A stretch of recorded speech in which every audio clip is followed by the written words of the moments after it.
Hey there, Wayne Jennings here. I've got a new little action camera I'm going to review. This is the Crosstour CT9500. It'll shoot HD video at up to 120 frames per second, and the fast processor inside will allow you to capture true 4K at 30 frames per second.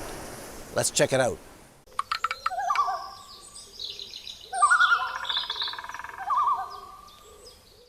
The Crosstour CT9500 is a camera that's small in size, but big in features. It will shoot HD and 4K video, as well as 20 megapixel still images. It utilizes a Sony IMX377 image sensor behind the wide-angle lens, and it will capture true 4K video thanks to its high silicon HI3559 graphics processor. With battery and memory card installed, it weighs in at a minuscule 80 grams. That's roughly 2.7 ounces. And the average price for this little camera ranges from $89 to $109. Not only do you get a lot of camera for your money, but you get all the items shown here included in the purchase price. Of course, you get the camera itself, but you also get this waterproof housing to put it in. It's pressure rated to a depth of 40 meters, and it comes with this secondary back door which has small openings in it. This will allow you to record better audio, but only when the camera is above water.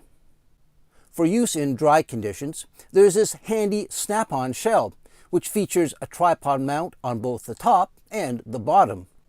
This camera comes standard with 2 rechargeable lithium-ion batteries, rated at 1350 milliamp hours, and you even get this handy external 2-slot battery charger and, of course, a USB cable. There are 3 self-adhesive mounts, and they throw in some extra mounting tape pads as well. It comes with an assortment of 8 different mounting brackets, as well as this really useful alligator-style clip mount. There's an assortment of zip ties, Velcro, wire cable, and mounting straps to secure your camera. It comes with a little packet of moisture-absorbing pads for use inside the waterproof housing. This will help prevent condensation and fogging when the camera's underwater. And of course, there is a user manual which is quite detailed, and it even comes with a lens cleaning cloth. The camera itself is very compact and attractively styled in this black finish. You notice if you look on the side, it's got kind of this convex curvature to the front. That combined with the slippery black plastic, I found it was a little hard to get a good grip on this camera. Now, most of the time you'll probably be using it in the underwater housing, so that's probably not a big issue. On the end here is a little panel that opens up. You move that aside and it reveals your micro SD slot for, of course, your memory card. There's an HDMI port and a USB port, and that just snaps shut. There's a tiny little microphone at the top of that side as well. There's a panel on the bottom, of course, that is for your battery that just slides in there. You'll note there is no tripod socket on the bottom of this camera. That's something I wish it had. Let's go to the top here. There's 2 main buttons. There's your power button and your shutter release for taking video and photos, and you can also use these in combination to operate the menu, and there's these 2 buttons on the side for operating the menu as well and selecting things like Wi-Fi. There's a little speaker on the side here. Let's just power it on here, and I'll show you a little 2-inch view screen on the back here. And you can use this power button to select. Right now it's set up for taking still shots. Push it again, you can play back, and push once more, and there's your menu. There's quite an extensive menu. There's like 28 different pages on here. It is not touchscreen, so you do have to use these up and down buttons, but it's quite simple. You just kind of go through and select the items that you want to change. Like I say, for an automatic camera, it is quite extensive. Say I want to change the burst mode here. You just highlight it, then push this top button. So now you open that menu and you have your choice of how many shots you want to take. So set it for 10 there, and then say OK. So now it is set to take 10 shots. And then of course you just push that button to turn off the menu, and now we're set to video mode and all set to go ahead and shoot video. There is a little LED on the front here. I'll just click that shutter release. So you see the flashing red LED, which is a nice indicator when you're shooting video of yourself. That way you know that the camera is in fact recording. Performance-wise, I was really pleased with the image quality produced by the Crosstour CT9500. It shoots really crisp, detailed 4K video with lifelike colors and no visible signs of dropouts or artifacting.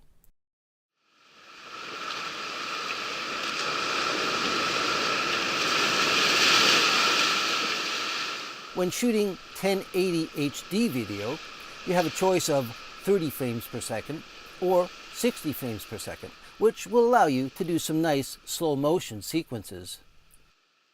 But for really impressive slow motion, you have to shoot at the 720p resolution.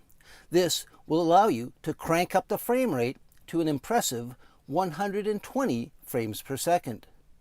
Now, granted, at only 720 lines of resolution, the image won't be quite as sharp as a 1080 image, but I found this camera does a really nice job with minimal softness. The lens on this Crosstour CT9500 is an extreme wide angle. It is constructed of 7 glass elements and has a very wide aperture of f1.8.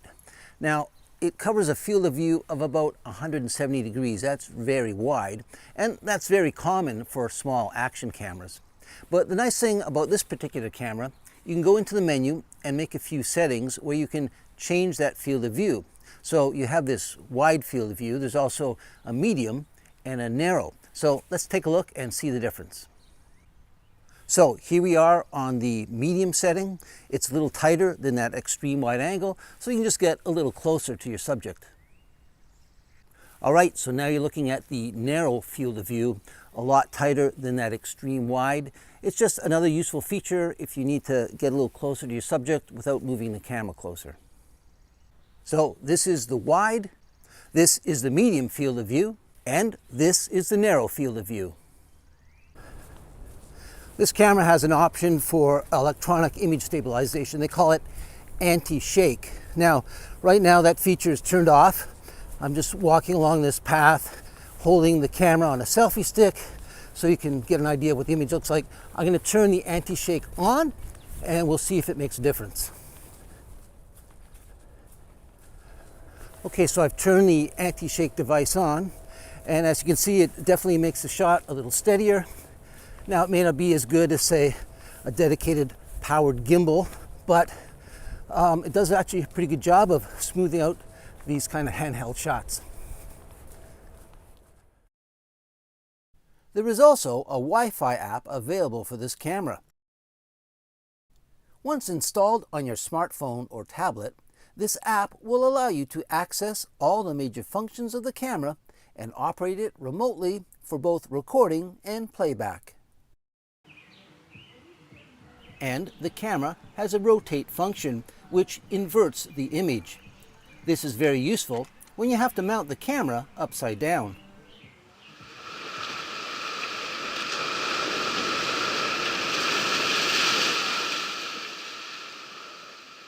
Still photos turned out sharp and well exposed when using the default auto setting. You can record pictures in sizes of 3, 5, 12, 16, or 20 megapixels. And a burst mode lets you capture a series of 3, 5, 10, or 15 photos when you press the shutter. There is also a self-timer function with a delay of 1, 3, 5, or 10 seconds. This camera is capable of capturing some stunning time-lapse sequences, allowing you to record a single frame every 1, 2, 5, 10, 30, or 60 seconds. And the time-lapse sequence is automatically created in camera, allowing you to play back and edit the files very easily. There is also a loop recording feature. The waterproof housing helps protect your camera in the rain or the snow. Of course, it's perfect to take along when you're scuba diving or snorkeling or just hanging out at the beach. Even though this is an automatic camera, there are a few settings you can tweak. An exposure compensation setting allows you to increase or decrease the exposure value in half-stop increments. The ISO can be left on auto or can be locked at a value of 100, 200, 400, 800, or 1600 ISO. And white balance can be left on auto or set to daylight, cloudy, tungsten, or fluorescent lighting. As mentioned earlier, this camera comes with a waterproof housing, which is pressure rated to a depth of 40 meters. So unless you're a scuba diver or a free diver, you probably won't be taking it that deep. But it just means it's protected if you're going snorkeling, taking it out in your canoe, your kayak, taking it to the ski slopes, or if you're out and it starts raining, it's going to be protected. The other nice thing I like about this housing, it appears to be well made, but it's got this locking mechanism on the latch, so you can't accidentally open it if it bangs onto something. You actually have to push this latch down before you can open it. I think that's a good feature to have. And also it has a flat lens port on the front, which will mean all your images underwater will be in focus. That's a nice feature to see as well. Overall, I was really impressed with the image quality this little camera produces. The 4K video was really nice, very sharp, good color saturation, no dropouts or artifacts noticeable. 1080, which is the main one I use a lot, looked really nice. And the fact that at the 720 resolution, you can crank the frame rate up to 120, so you can get some nice slow-mo. I like that feature as well. It takes great still photos, but it takes amazing time-lapse. I was really impressed with the quality of the time-lapse that this camera produces. They were so smooth and seamless. Some of these cameras that do time-lapse, I find there's kind of like a stuttering effect. Not with this one. I tried it several times and really, really blown away with the quality of the time-lapse. The other nice thing about this camera, it comes with all kinds of accessories, all kinds of mounts, and really nice to see it comes with 2 batteries and an external battery charger. That's really, really useful. Now, it's not perfect. For the amount of money I paid, under $100, it's a really, really good camera. But, it has a few drawbacks. One, there's no tripod socket on the camera itself. It comes with this little snap-on bracket, which has tripod mounts on it. But, if there's one on the camera, you wouldn't really need this. So that would be something nice to see. And also, there's no microphone input. Audio obviously is a major part of any video production, and without good audio, your video is going to suffer. So I like having a camera where you can plug a microphone in and get good sound. This does not have a built-in microphone jack. And the audio that it does record, well, I was a little disappointed with it. I found it wasn't that good. And well, take a look at this and you'll hear what I'm talking about. Testing 1, 2, 3. Well, right now I'm recording my voice directly into the camera. I'm not far away, about arm's length, that's about a meter. And as you can hear, the sound is not very good. It's kind of muddy, kind of bassy, and there seems to be kind of a constant background hiss.